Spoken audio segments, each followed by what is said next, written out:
আজি প্ৰাণৰ শিল্পী মহানায়কজন আমাৰ মাজৰ পৰা কায়িকভাৱে নোহোৱা হোৱা 10 দিন হ'ল। বৈদিক নিয়ম অনুসৰি 10 দিনত পৰিয়ালৰ লোকে পুৰোহিতৰ মন্ত্ৰোচ্চাৰণেৰে মুণ্ডন কৰি ভগৱানৰ ওচৰত আত্মাৰ সদ্গতিৰ কামনাৰে প্ৰাৰ্থনা জনায়। কিন্তু এই দৃশ্য নগাঁৱৰ। তেজৰ আপোন নহ'লেও হৃদয়ত আৰু মনৰ মাজত যাৰ সত্তা প্ৰবাহমান হৈ আছে, সেইজন মহানায়কৰ দহাৰ দিনটোত জিলাখনৰ শৈবৰগাঁও নিবাসী বিশ্বজিৎ ৰাজখোৱা নামৰ লোকজনে নিজৰ মুণ্ডন কৰি শ্ৰদ্ধা নিবেদন কৰে প্ৰাণৰ শিল্পীজনলৈ।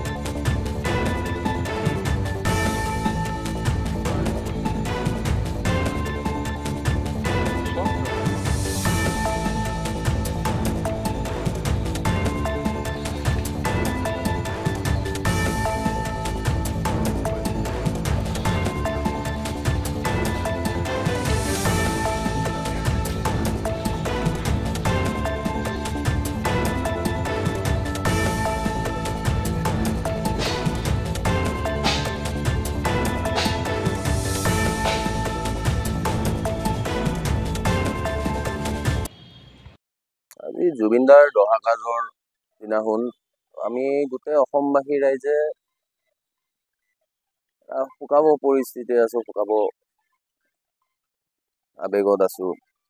জুবিনদাক শ্ৰদ্ধাঞ্জলি জনাই মই আজি তেওঁৰ দহাকাজ আমাৰ ইয়াত ঘাটত কৰিম, নিজৰ মুণ্ডন কৰিম। কিন্তু মই নিজৰ দাড়ি নাকাটো, আৰু দাড়ি নাকাটাৰ কাৰণ এইটোৱেই যে আমাৰ ন্যায় লাগিব।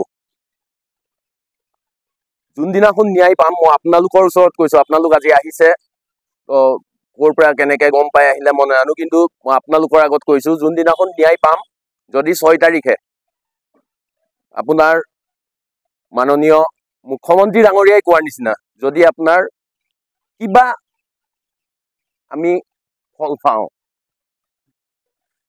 মই আপোনাৰ সেইদিনাখন আকৌ মুণ্ডনো কৰিম, মই দাড়িও কাটিম এই ঘাটতে। আৰু সেইদিনাখন আপোনালোকলৈ অনুৰোধ যে আপোনালোক আহি পেলাই দেখাওক অসমবাসী ৰাইজক যে যদি ন্যায় দিয়ে তেতিয়াহে এইজনে জুবিনদাৰ দহাকাজ সম্পূৰ্ণ কৰিছে। মই একো নকওঁ। বিশ্বজিৎ ৰাজখোৱা, ঘৰ আপোনাৰ মোৰ শৈবৰগাঁও।